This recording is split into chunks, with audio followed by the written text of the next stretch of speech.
1 Pierre 2,9, la Bible dit, l'apôtre Pierre dit, nous sommes. Parce que au temps de la loi de Moïse, tout le monde n'était pas sacrificateur.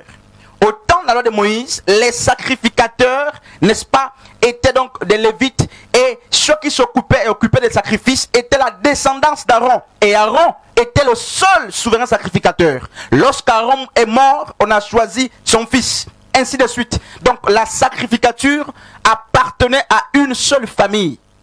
Et c'est le sacerdoce lévitique. Et Malachie 4,4 dit, n'est-ce pas, plutôt Hébreux 7,5 dit, ceux des fils de Lévi qui d'après la loi de Moïse avaient l'ordre n'est-ce pas, de prendre la dîme de frères. Donc c'est la loi de Moïse, le Tanakh.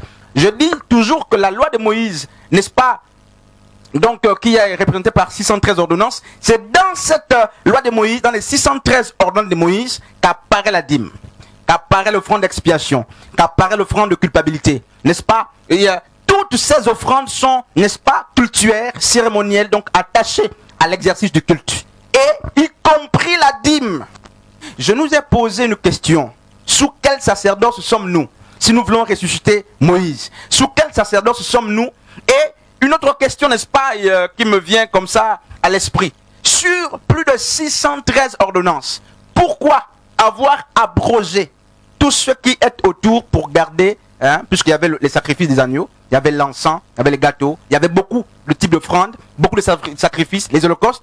Pourquoi, subtilement, toutes ces choses ont disparu et nous avons, n'est-ce pas, malicieusement gardé les dîmes? Donc, il y a un problème.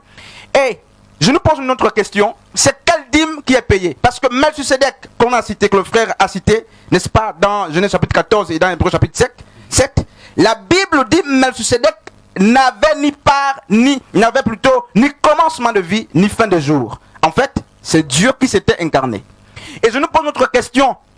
Parce que dans Genèse chapitre 13, 2, Abraham était riche. Alors, pourquoi a-t-il attendu être béni avant de donner, non pas ses biens, mais de donner le butin, les biens qui ne lui appartenaient pas? Pourquoi Abraham n'a pas pris ce principe pour le rendre perpétuel dans sa famille? Il n'a pas appris ça à Isaac, n'est-ce pas? C'était des actions ponctuelles. Et c'est Moïse qui, n'est-ce pas, c'est avec Moïse que, n'est-ce pas, la dîme devient légale. Alors, je ne refuse pas le droit qui est attaché au service inhérent que nous rendons, donc au service sacerdotal. Mais ce droit, c'est lequel? Ce n'est pas la dîme. Malheureusement. Homme de Dieu. Ce droit, excuse-moi mon frère, ce droit, ce n'est pas la dîme. Sinon, on devait bien le mentionner. Et homme de Dieu, je précise encore, avez-vous une seule référence qui montre que la dîme était payée par exemple en argent? Et sinon, pourquoi la dîme n'était pas payée en argent? Avez-vous une seule référence qui montre que la dîme était payée, n'est-ce pas, par des pécheurs? Bien sûr que non. Les seules catégories de personnes, je donne la parole, qui payaient les dîmes, c'était les éleveurs et les agriculteurs. Oui, homme de Dieu, excusez-moi.